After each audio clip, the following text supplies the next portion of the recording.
Hi, Uncivilized Vitality. Today we're going to talk about belts.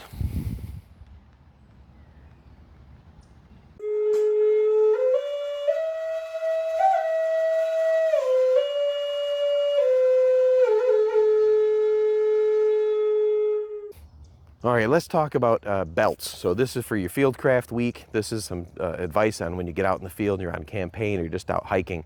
A belt is an underappreciated bit of kit. So having the right belt for being outside, it's not just for holding your pants up. You'll use your belt for lots of different things. We'll talk about a few different versions of a belt. Usually I'm carrying my waist pack with me, and that kind of acts as a belt, just sort of hangs in front. I keep my first aid kit and my pew-pew in there. Okay? I don't like a lot of things on my belt. I don't like the utility belt Batman style. I know some people love to build their bushcraft belts or their battle belts, and they like all this rattle gear hanging off their belt. Not a fan of that. I like my belts to hold my pants up and to stay flat so I don't have any crimping or uncomfortableness when I'm moving around. So we're going to show you a few options that I like, and then you can go from there. This belt is from Grip 6, and I'll put all these belts down in the description. I like Grip 6. It's really nice. It's just a piece of 1.5 inch nylon, right? It's pretty stiff.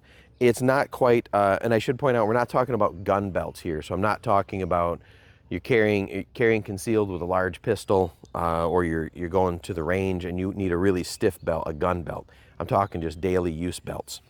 Enough to hold up maybe my folding knife or my Leatherman on my belt, or maybe a little dump pouch when I'm out gathering or looking for just foraging.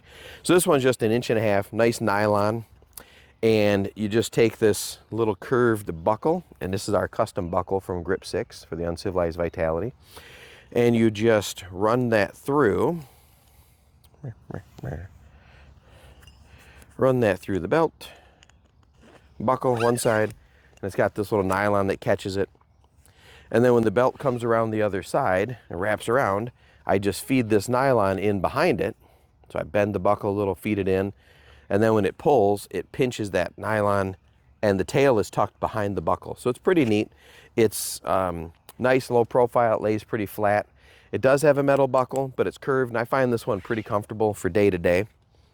The other belt I like to run sometimes is another 1.5 inch, pretty thick nylon, and it's got a Cobra buckle. So that's this little buckle here that clicks in, and it's probably the strongest buckle you can get.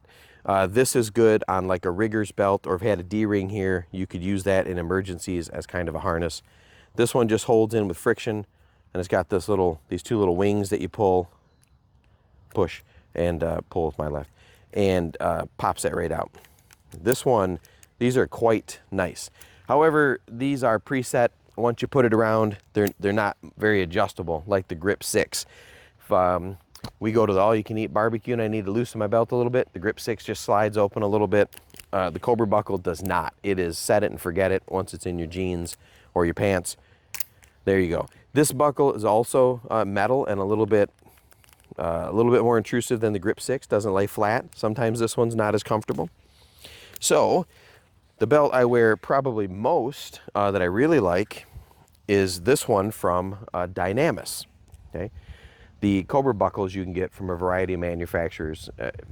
Lots of people use those, so that's not a specific belt like the Grip 6 or this one from the Dynamis. This one comes around 1.5 inch webbing, not quite as stiff, but it was originally. This one's just really old and worn out, and it comes around and fastens with Velcro, right? Which you wouldn't think would be a great way to fashion a belt, but it does hold pretty good. I mean, mine needs to be cleaned out, but it wraps around there and holds quite tight, quite nicely. And then it's got an infinite, because it's Velcro, I can tighten or loosen that as needed. The cool thing about the Dynamis belt is at the small of your back, there's this little elastic pocket where you can carry things like a handcuff key, maybe. I'm not sure why you'd want that. Live your life better. And then in the front, there are two little elastic pockets, and I do store things in here. In here, I keep a little flint and steel and a little fire plug tinder and about 12 feet of jute cord.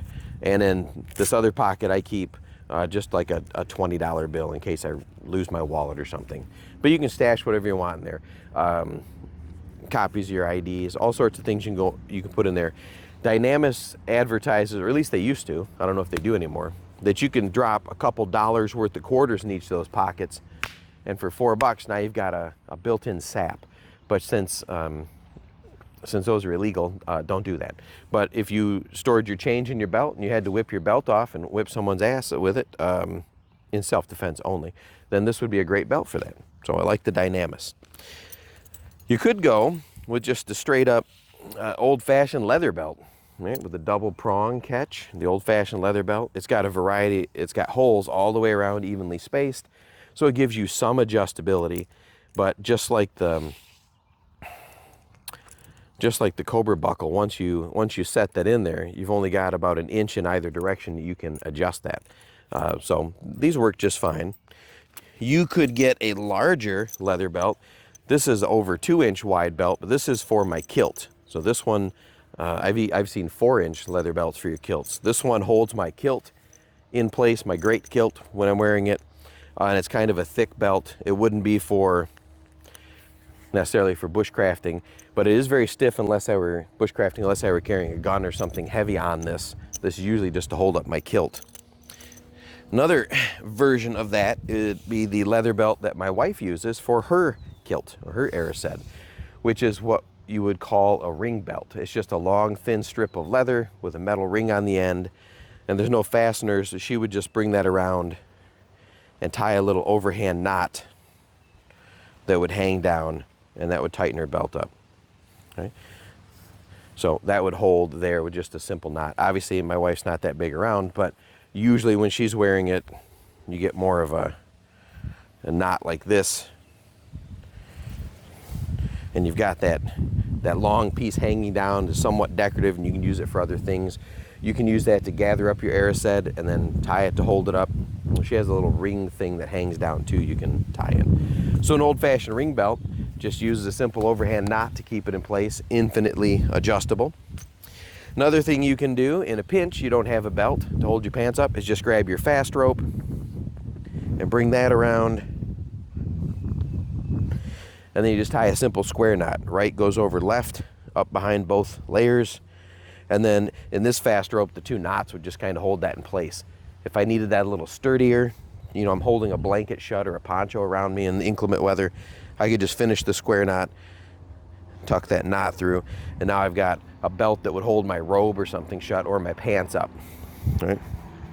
Typically that kind of belt is just improvised for holding your blanket on, gathering your kilt up. Maybe you got to hang a couple of gathering or foraging bags from it. You can just make that out of your fast rope if you, for some reason, forgot your rope. Another thing you can do for an improvised belt is just grab your Morigami or any strip of cloth, just wind that up, wrap that around, same thing, just tuck it over in a simple square knot, and now you've got a belt. Right? Again, this type of belt, improvised, that you tie a knot, like a rope or a piece of cloth, would just be to hold your belt or your robe or your blanket shut, or your poncho wrapped around you. Or maybe at night, I'll often use a shemagh or a Morigami to tie my blanket around my waist to keep it on me when I'm rolling over at night, just to keep that warmth layer. So lots of different varieties of belts. You cannot overestimate the use of a belt when you go outside. On these campaigns. Instead of just keeping your pants up, you can hang things from them, your pocket knife, your sheath knife. You can put a little bag on there, a water canteen. You can go a little too far with that and start looking like Batman in the forest with your utility belt. I like a nice smooth belt that's infinitely adjustable, that I can keep on my pants and is not uncomfortable when I'm sleeping, does a good job of holding my pants up. Again, we weren't talking about gun belts or battle belts or anything. So if you have any questions, let me show you my variety of belts here again. I'll put some of these name brand belts in the description below, like Grip 6, and I'll see if I can find the link if you want to order from Grip 6 your own Uncivilized Vitality special belt. You can do that. Dynamis has got a great belt that doubles as a self-defense weapon. Any belt with a Cobra buckle is really good for gun belts, ropes, cloths, all the belts. If you have any questions or comments, what kind of belt do you wear, your daily wear? Obviously, I didn't include any dress belts either. If I'm wearing a suit or we're going out, I don't wear one of these belts. You wear, you know, a nice leather belt that matches your shoes. Brown shoes, brown belt. Black shoes, black belt. That's all I know about that. If you have any questions or comments, tell me in the comments below what kind of belts you wear or how fascinated you are by belts. Let me know. Otherwise, like, share, subscribe, and turn on notifications. I think that's it.